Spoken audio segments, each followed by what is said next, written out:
Hello, hello. Last week I left you with a bit of a cliffhanger.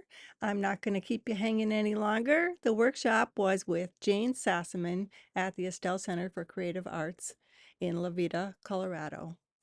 Here's how the week went.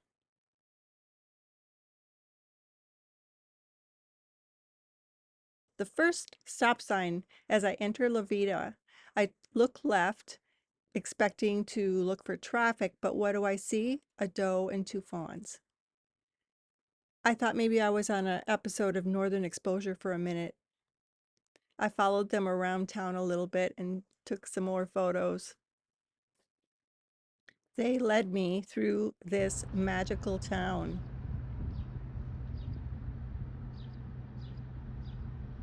Now, I had not looked up exact address of the Estelle Center, but I thought, oh, look at this great looking inn and restaurant. So I'm videotaping out my window, and as I go, I'm like, oh my gosh, there it is, there it is.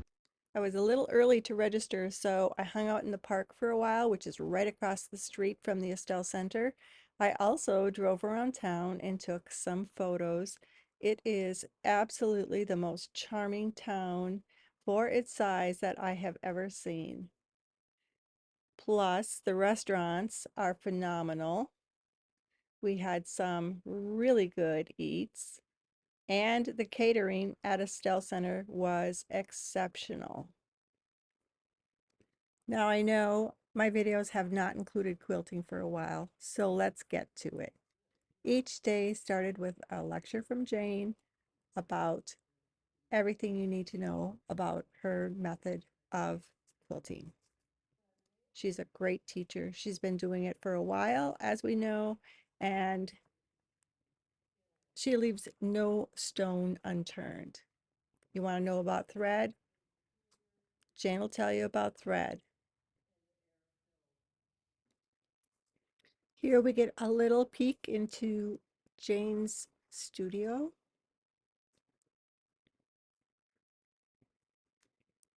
Jane also shared with us books and artists that have influenced her.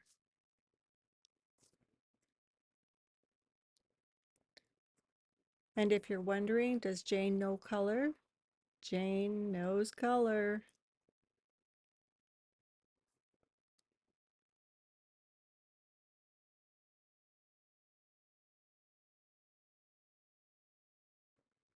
So not only did we learn how to work with shapes and color for great compositions, but we also learned about machine stitching, construction, and all kinds of other quilting tips.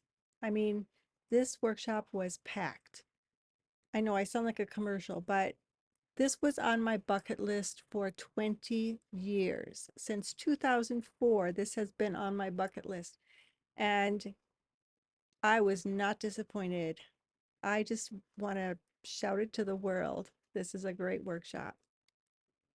And I'm not alone in thinking this. One of the other participants who has taken more workshops than I said to me, "This is the best workshop I have ever taken."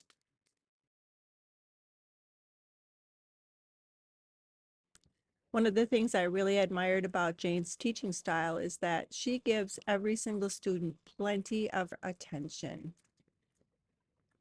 She goes around the classroom over and over and over. She doesn't sit down and wait for you to come to her with a question. If you have a question, you know she's going to be there in the next round.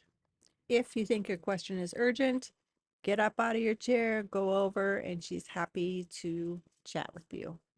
One of the things I really love about these workshops is that you meet the most interesting and talented people.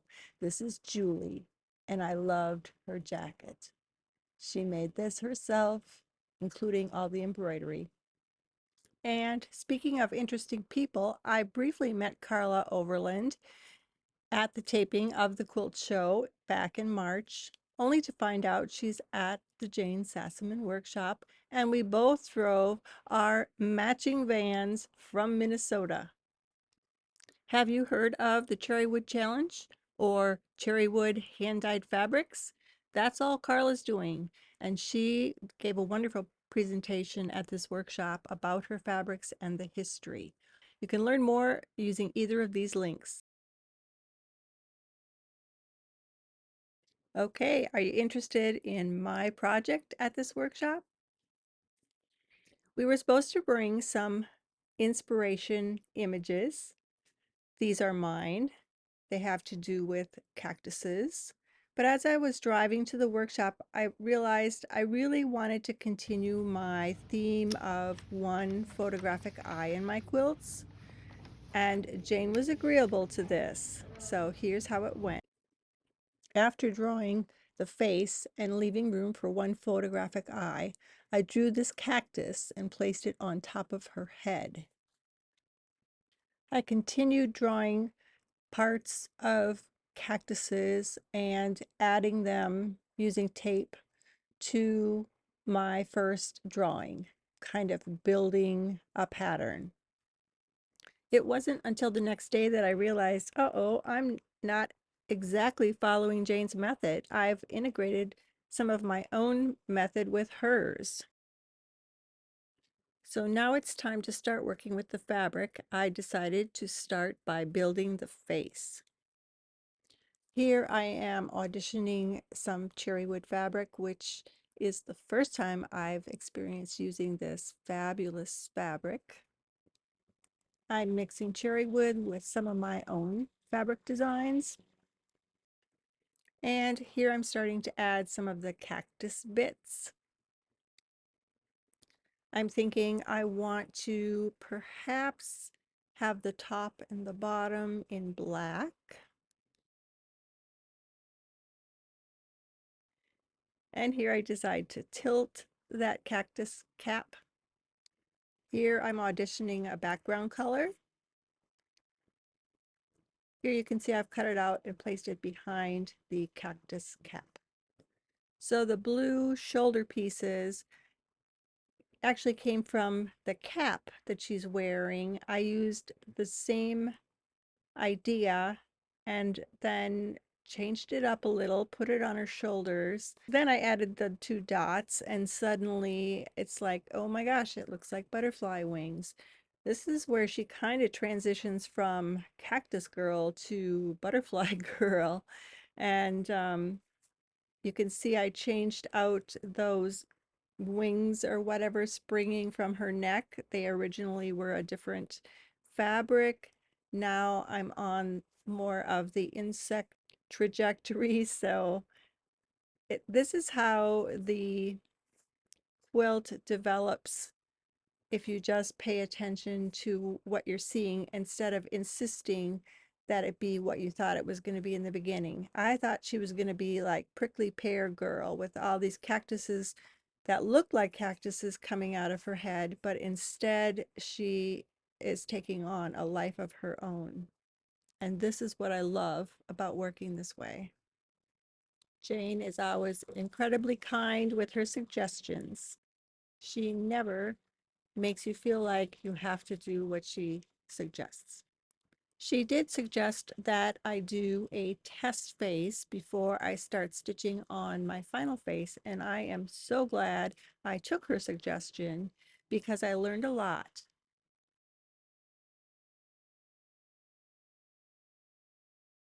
And once that was complete, it was time to start laying out and pinning the actual quilt. I had previously done a tiny bit of needle turn applique like 20 years ago. I really have zero experience with this method, and I think it's a great way to explore and add to your skill set. And like you know, if you've been following me, I like to say experiment, pay attention to how the process feels to you, learn new skill sets, improve them, and find out how you like the process after you've experienced it and practiced it just a bit.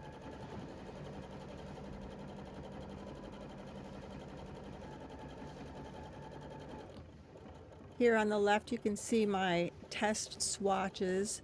I was testing stitch length, width, density, all that kind of stuff. And I was marking with a marker right on the swatch so that I could refer back to it as to what I wanted to use.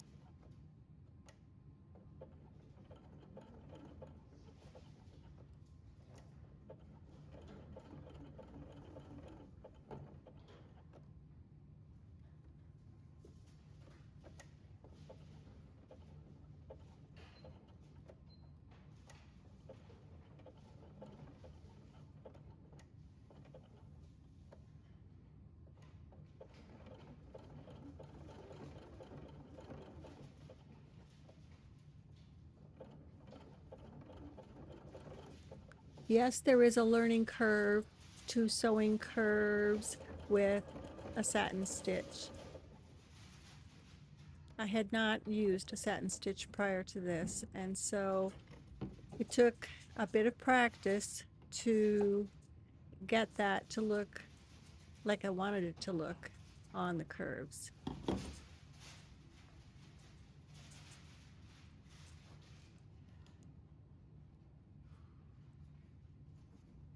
And truth be told, some places it doesn't look like I want it to look. But I think every seam that I stitched, there was an improvement. And I learned that I had to be flexible and sometimes change the settings to get the look to be consistent depending upon the fabric that was underneath.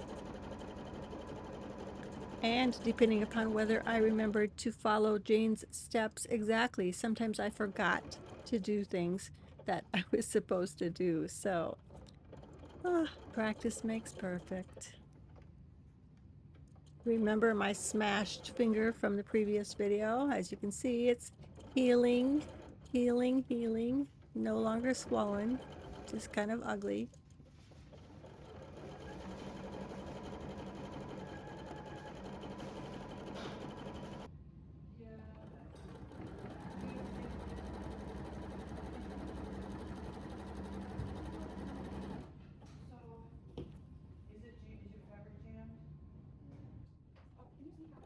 She's bigger than you thought, isn't she?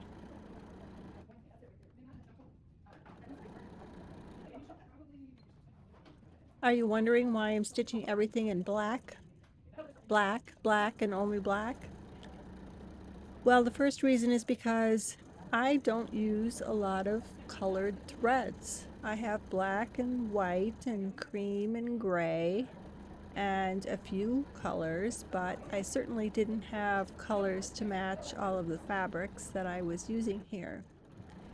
And when I was trying to decide which colors I wanted to go where on the quilt, I actually took a photograph of my drawing and then I took it into Procreate on my iPad and traced it in black and then played with the colors that I wanted to use. And that led to these drawings that I'm going to show you. Some are ugly, some are less ugly, some are okay.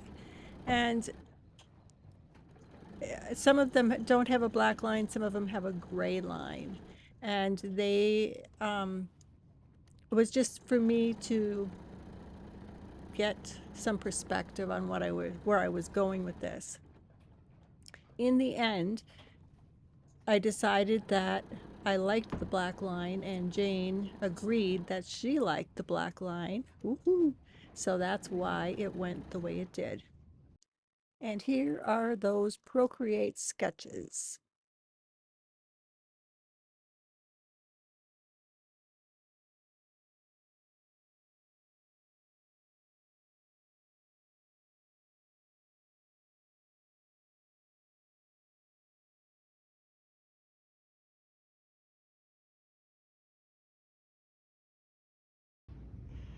So you may have seen this on Instagram.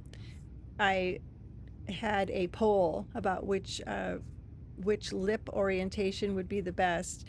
I got the idea when Jane walked by and turned her smile to a frown, and it was a fun moment.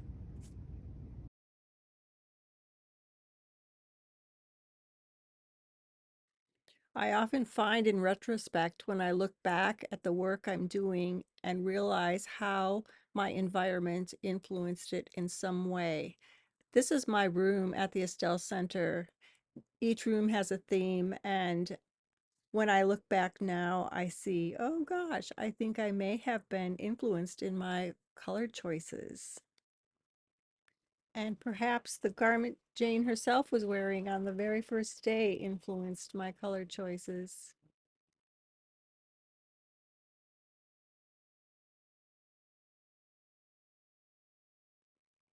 Perhaps it was the eye itself that I had chosen, and the fact that the Cherrywood fabric bundle that I fell in love with also had that chartreuse green. I think our influences come from everywhere, and when we start to make the connections, that's when the magic happens. What do you think? But wait, there's more. Karla and I stopped at the Rocky Mountain Quilt Museum on our way home, and it just so happened that Ricky Timms is having a show there, and many of his quilts are for sale. Check it out.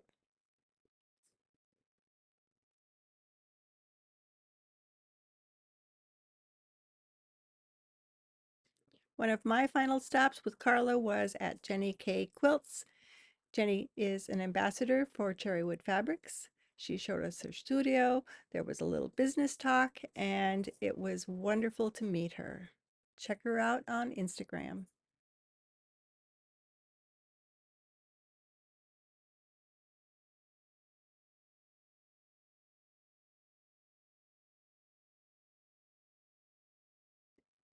I was headed north of Arnold, Nebraska on this beautiful back road highway going through the sandhills of Nebraska. I stopped to videotape this scene, and up pulls this sterling gray pickup. You can hear it.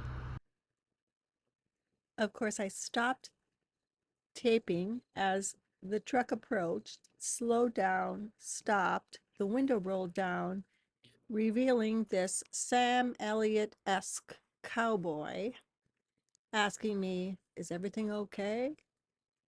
I said, "Yep, I'm just taking pictures."